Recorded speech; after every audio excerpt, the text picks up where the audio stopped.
Hello and welcome to the channel. My name is Sean Huggins and this is Europe with Hugs. Thank you so much for being here. Today we are going to be checking out the tourist scams of Paris. This is from Walter's World, link to the original down in the description as always. And of course, if you enjoy, consider subscribing. It's free, it only takes a second, and plus you don't want to miss any future videos, do you? Of course not. Anyways, let's hop straight into it. Hey there fellow travelers, Mark here with Walter's World, and today we're back in Paris, and today we're going to talk about some of the most common scams you will see when you're here in Paris. And we've got videos on general scams, but these are the ones that we've seen the most and had people try on us here in Paris on our many visits here. And the one that you really need to watch out for probably the most is the petition scam. There'll be some lady or a group of ladies that will come up to you and say, oh, do you speak English? Do you speak French? Oh, please sign my petition. And there'll be some petition, oh, it's against drug abuse, it's against nuclear war, it's about saving the earth. Of course we're all for saving the earth and no nuclear war. The thing is they're not doing that to save the world or anything like that. What they're doing is actually sizing you up. What do you have? Do you have a nice watch on? Is there something that we could notice on your backpack and stuff like that? And so they're kind of distracting you. So if anybody comes up and wants you to sign a sneaky petition, when you're here in Paris, you just say no and just walk away. And they may bother you a little bit, but you just keep saying no and you just keep walking away. You'll be fine because you're not signing anything. Remember, you don't vote here, so your signature doesn't really matter, so it doesn't make a difference. So don't let them bother you, okay? Smart. Okay. I remember one tourist trap when I was in Paris, and it was basically like people fake gambling and doing like little like people had like the 3 cups and they would shuffle like a little ball underneath the 3 cups and people would bet money on which cup the ball was still under, and you could see that like it would be a whole team of people pretending to be in the crowd and gambling, and then they would get it wrong, and then they were trying to encourage people to be like, this is so easy, anyone could do this, I'm gonna gamble, and then they would take people's money. But that's the only one that I really remember from Paris. Okay, those petition Let's see if scams, he says that one. just walk away from it. Another thing you'll see, this is one I've had happen to us quite a few times by the Louvre, is the golden ring, or someone finds a gold ring or somebody finds something valuable on the ground and they come up to you and say, oh man, did you lose this ring? Did you lose this necklace? Did you? I had something similar to this in Rome happen to me. A guy tried to give me his golden ring off of his hand, and I don't know why, but he was very pushy about it, and I didn't know what was going on, but I just put it on the ground, and I was like, he would not take no for an answer, so I just put it on the ground and walked away, and I was like, get the heck away from me. You lose this, and what they're going to try to do is then say, oh, it's yours, well now you got to give me money for this because this is a good ring, and they'll try to pressure you into buying it from them or paying them off and stuff like that. And look, it's not your ring. You're like, no, I don't need a gold ring, no thanks, bye, just walk away. Okay, and that's one of the things, a lot of these scams are just about walking away and just saying no and going away. Another one that you see quite often, especially if you have kids, is they'll give you like a free bracelet or a free flower or something like that. It's the take this for free lie. Okay, basically what they'll do is they might tie a friendship bracelet on your wrist or on your kids or on your clothes, and they'll say no, it's just for free, it's for fun, it's for freedom or safety or friendship or whatever. And the birds are gonna eat him. And then they're like, oh, well, now you got to pay me for this. Well, you just said it was free. No, that was for free, but you should give me something because I'm helping promote happiness or whatever. So if someone tries to tie anything on you, or especially your kid, just say no, and that should take care of it. But just know that that's another thing you're going to see. Another thing you might see if you're in a kind of heavier tourist area eating, especially at an outdoor cafe or something like that, you have the fake deaf or mute kind of beggars that come by, and what they'll do is they'll put down a card saying, hey, I'm deaf and mute, please give me money, stuff like that. A lot of times, dude. Wow, what a low effort scam. Those people crazy. aren't deaf or mute, okay? So don't think that you're really going to be helping them out. Dude, so it's a beggar that doesn't even want to beg, so they're like, here, just read this. They write it down. They write the begging down and then give it to you. That's crazy. Not much, because most likely it's a scam on their side.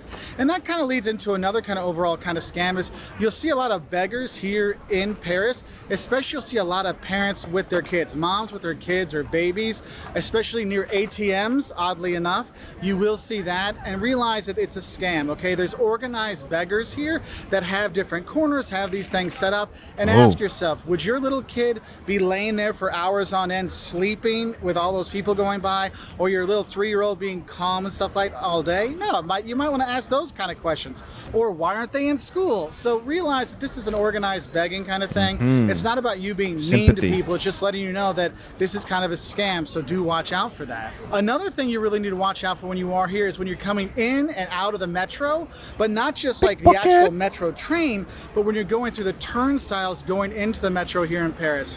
You might have people that will follow you through into the metro, and you may think, oh, they just want to not pay for the metro, that's fine. No, no, no. I've seen multiple times where they go through behind someone, get in their pockets, and pull the stuff out to see what they can get. Oh, little backdoor reach around. And run off. My dad, we were here in Gare du Nord, and it happened to him, and the police were over the barriers right away and grabbed the 2 girls that did it, and they were probably like 14, 15-year-old girls, but all the stuff in my back pockets of my dad's pants, phew, were on the ground there. The kids were like, we didn't steal anything, look, it's all on the floor. We don't. Yeah, pickpockets are something that was drilled into me before ever going to Europe. And so if I'm ever in a big touristy area, especially, then I keep everything on like the inside of my jacket. I feel like that's the best place that you can keep it, like inside of a fully zipped up jacket in a pocket that's also zipped up, that's pretty hard to pickpocket. If they can get into that without me noticing, they can have it. Don't have anything, so technically they didn't steal anything, so they don't really get in trouble. So you do need to be careful. So always pay attention when you're going into the metro and coming out of the metro if someone tries to go with you.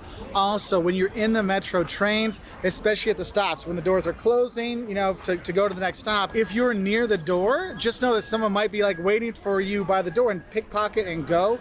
So do have a heads up for that. Another thing you need to watch out for, if you're in any of the big tourist places or any of the museums, even the Louvre has a pickpocketing problem. And so make sure you're paying attention. Keep your wallet in. I wish I could like pickpocket though. Not to like steal from people, but just be like a little modern day ninja. That'd be pretty sweet. Your front pocket. It's a pretty cool skill. Maybe use a money belt or something like that to keep your money safe, because there are nefarious people out here, so have a heads up for that. And the last game I want to talk about is a version of the old bait and switch.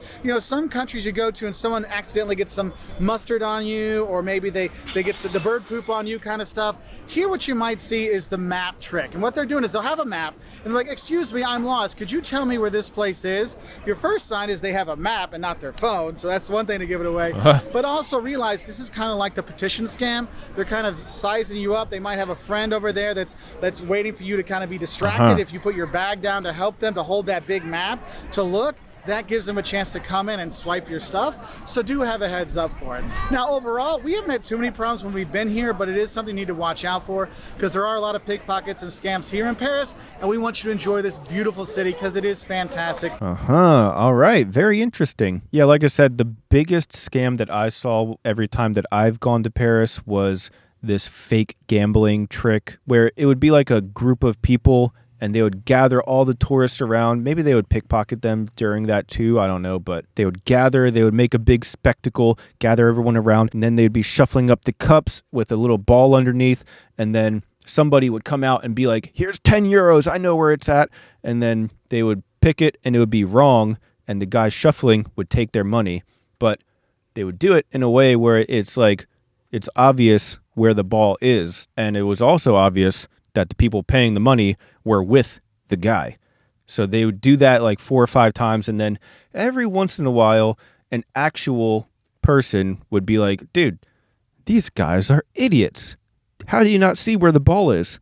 And then they would actually have a real person pay them, 5 euros, 10 euros, a euro, I forget how much it was.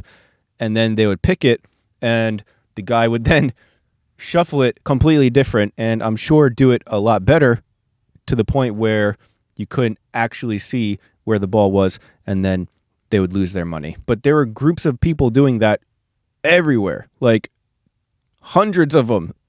maybe not hundreds, but there was a lot of them. But yeah, scamming people in tourist areas is interesting. I like seeing all the little tactics because I don't know, it's just interesting to me. But anyways, if you have ever seen any scams out there in touristy areas, then let me know what to watch out for down in the comment section below. And again, if you enjoyed, consider subscribing. It only takes a second and it'd be greatly appreciated. But that's all the time that I have for today. So thank you guys so much for being here, and I'll see you guys next time. Peace.